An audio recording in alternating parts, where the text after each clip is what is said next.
This break brought to you by Netflix. For a free 30-day trial, head on over to netflix.com/GameBreakerTV. Well, all of E3 was abuzz with the up-and-coming MMORPG from Perfect World and Cryptic by the name of Neverwinter. For those of you who may not know about the Neverwinter franchise, I've got Jason Winter on the line to tell us a little bit more. Jason? Well, Neverwinter was the major city in the Dungeons & Dragons Forgotten Realms setting, which was a series of worldbooks created by Ed Greenwood for TSR 25 years ago. It was popularized also in the modern day by the two Neverwinter Nights single-player RPGs by BioWare, which were themselves preceded by what some call the first graphical MMORPG, a game of the same name that existed on AOL in the 90s. Now, the MMO takes place about 100 years after Neverwinter Nights 2, after the big cataclysm at the end of that game, and then there's a volcano eruption a little further down the line, so all sorts of stuff going on. And it's a free-to-play MMO coming out by Cryptic and Perfect World by the end of 2012. So let's talk a little bit about some of the game's major features. What can you tell me there?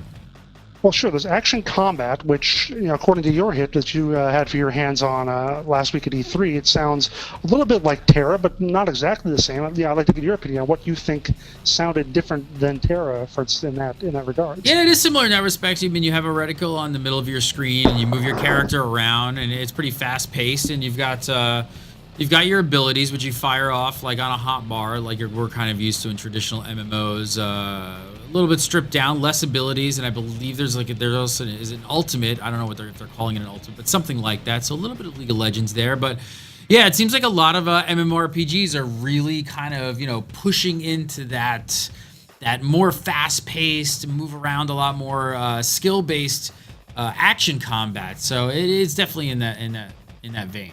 Yeah. And even Turbine's Dungeons & Dragons Online had you had to basically click to attack. I mean, you had your hotbar of your spells or special abilities, but if you wanted to swing your sword, you had to click for it. So it had just a little bit of an action combat kind of feel to that, even. Sure. Something else that I read about when I was looking up some more information was the way people describe some of the dungeons in the games, talking about them having different traps and secret doors and that sort of thing. Again, you ran through a dungeon, so what sort of special things did you think you saw? Yeah, so that's something that they're doing really well as well as that. You're seeing a lot of things like traps, mechanisms that you have to unlock to proceed to the next thing. So it's not just your standard trash mobs, boss mob kind of dungeon in an MMORPG. So they're really sticking to that sort of Dungeons and Dragons feel of you and a small party and a group of adventurers going into a dungeon and encountering cool and different things that you have to kind of work around and actually maybe possibly work as a team as well for some of these traps. And that does sound really cool to me, because essentially all MMORPGs are based on going way back in their roots. So go back to the old Dungeons & Dragons, the original pen and paper game. When you had stuff like that, it wasn't just, like you said, 3 ways of trash and then a boss, 3 ways of trash and a boss. You had to think a little bit. You had to figure out which way to go, find secret doors, disable traps, that sort of thing. So it's kind of neat to see that we can maybe actually go back to that and have a good party experience, something like that. Yeah, I think they're very, very focused on, the small adventure group like we used to have in D&D, kind of, trying to harken back to that experience of sitting around with a pen and paper experience with just you and a couple of your buddies, and you're out on an adventure and bring all those different elements in. I think that is the core focus, that this is a D&D game. What can you tell me about some of the classes? Well, there are 6 races in the game. They've announced all 6 of those. The classes they haven't gotten really specific with, but based on what we've seen, it looks like it's going to follow more or less the traditional D&D mold. You have your fighters, your mages, your rogues, your clerics. Probably maybe even though they would go to have bards or assassins, something like that. Who knows? I have a little bit of inside info on there. So when we were after we were doing the demo, somebody asked about all the different classes that they might be putting into the game, and he wouldn't go into specifics, but I think there's going to be a lot more than people actually expect. They're actually going to go into a lot of those like hybrid specs of D&D where you can really specialize in certain areas.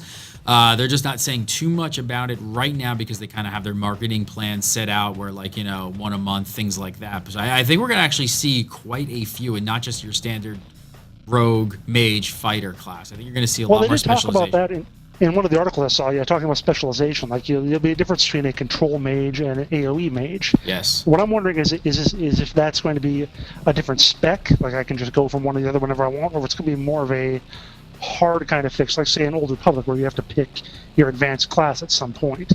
Yeah, Any it's info on some that? some of it. No, some of it remains to be seen. They were being kind of tight-lipped on Okay. some of that. Most of it was about the gameplay, just me actually to touch the game, which was great, by the way. Okay. No PvP at launch. Yeah, Uh, that's going to be interesting. I mean, but it makes sense again if you're trying to go with the D&D, the old school D&D feel to it, which is generally cooperative. You're not, you're not necessarily going up against each other. But one thing I think is really going to help with that is the Foundry, which is their user-generated content engine they've used for Star Trek Online. It's been very successful there. And even if the content is a little thin at launch and doesn't have PvP, doesn't have a ton of endgame, having the Foundry and being able to have people create content and really expand upon the game like that, I think is really going to be a big benefit. And that's actually always been a staple of the Neverwinter franchise, hasn't it? Or at least in the last few, is as user-generated content, creating your own dungeons, and we don't know exactly how in-depth the Foundry is going to be, but it sounds really cool. I did also get out of them, jumping back for the PvP side of it. No PvP at launch, but PvP will be coming in 2013. I thought that was interesting that they're going to be adding it in, but giving enough time to probably build that out and dev it correctly. Right, and to be perfectly frank, if you've seen the PvP in Star Trek Online, you want to give them as much time as possible. So based on everything you guys see, I got to play it. I loved it. I was pleasantly surprised. I went in there not knowing a whole lot about it. I played Neverwinter, but not the MMO. I loved it. What are your impressions so far, Jason? Well, I thought, and I think a lot of us had this impression, that it sounded really generic at first. When we saw that trailer from a while back, and there was a dragon fighting a castle, and like, yeah, okay, whatever. Fantasy game dragons, whatever. But I am liking a lot of what I hear. I don't know if I'm going to go crazy for it, if it's going to be something way at the top of my priority list, but I played D&D since I was a kid, and like I said, a lot of what they're talking about here sounds like those old D&D experiences. And I never really got into Dungeons & Dragons Online, which is admittedly starting to show its age a bit, so I'd really like to have a chance to try a modern D&D MMO. And it's free to play, so why not at least check it out? Why not give it a shot? I think that's exactly who they're going after, too. It's like they're really sticking, obviously, it's a Dungeons & Dragons game. It's the name right on it. It's Dungeons & Dragons Neverwinter. So that is who they're going after. All right, guess what we got? Giveaway! Giveaway time. I got this really cool swag bag from E3, from Perfect World. Let's see what's inside real quick.